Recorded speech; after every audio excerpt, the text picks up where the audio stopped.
En utilisant les matériaux et les techniques modernes, l'atelier 52 restaure une grande variété d'objets d'art tels que vases, plats et toutes les créations en porcelaine ou céramique. Sur ce plat à barbe en faïence de Nevers du XVIIe siècle, il va falloir éliminer les agrafes qui, dans le temps, étaient utilisées pour la réparation.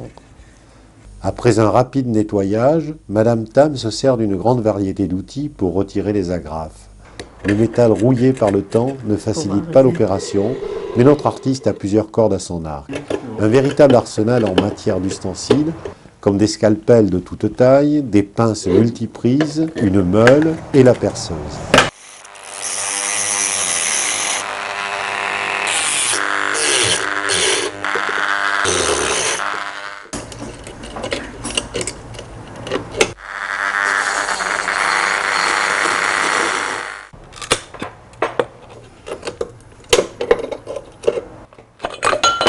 Bon, voilà.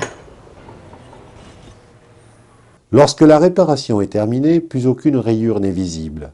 Certains défauts ont été conservés pour garder à la pièce toute son authenticité. Malgré l'immense travail de l'artiste, il est impossible de déceler son intervention.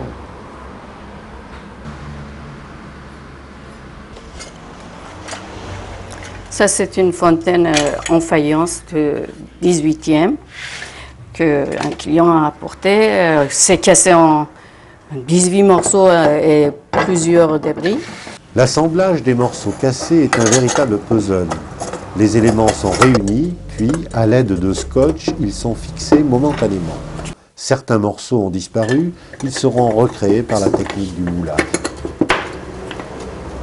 Sur ce vase de gien, Madame Tam a recollé tous les éléments. Il ne lui reste plus qu'à fixer le col avec un mélange époxyde à 2 composants. Recoller. Alors, on va terminer le collage.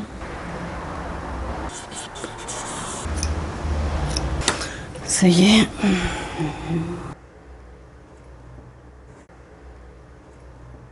Les fissures sont comblées avec de la colle en évitant de trop déborder sur les décors existants. Une fois sèche, la colle est poncée au papier de verre plus ou moins gros en prenant garde à ne pas toucher les décors en bordure. Ce ponçage est pratiqué à sec ou à l'eau selon la technique la mieux appropriée. Le résultat final est contrôlé sous des binoculaires et au toucher du doigt sur les fissures. Un fond perdu est déposé à l'aérographe pour fondre sur les décors, puis la couleur est passée au pistolet.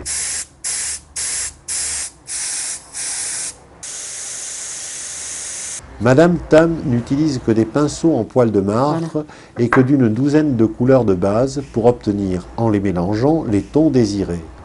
Ce travail délicat est effectué près d'une fenêtre pour profiter de la lumière du jour afin de respecter les teintes originales.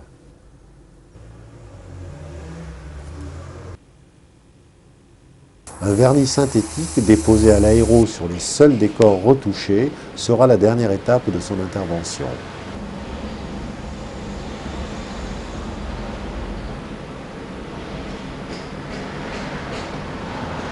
Cette poupée en porcelaine du début du XXe siècle est arrivée à l'atelier avec un morceau manquant et dans un piteux état. Il faut tout d'abord débarrasser la tête de ses erreurs antérieures, puis procéder à un sérieux nettoyage à l'aide de cotons imbibés de diluant. Les dernières traces de colle éliminées, il faut reporter la mesure de la partie manquante sur un endroit proche et de forme similaire. La pâte, identique à celle utilisée par les dentistes, va servir à réaliser un moule. Une fois sec, ce moule est fixé sur l'endroit à réparer. Une composition proche de la porcelaine est déposée à l'intérieur du moule à l'aide d'une spatule. Le produit est lissé puis mis en attente de séchage.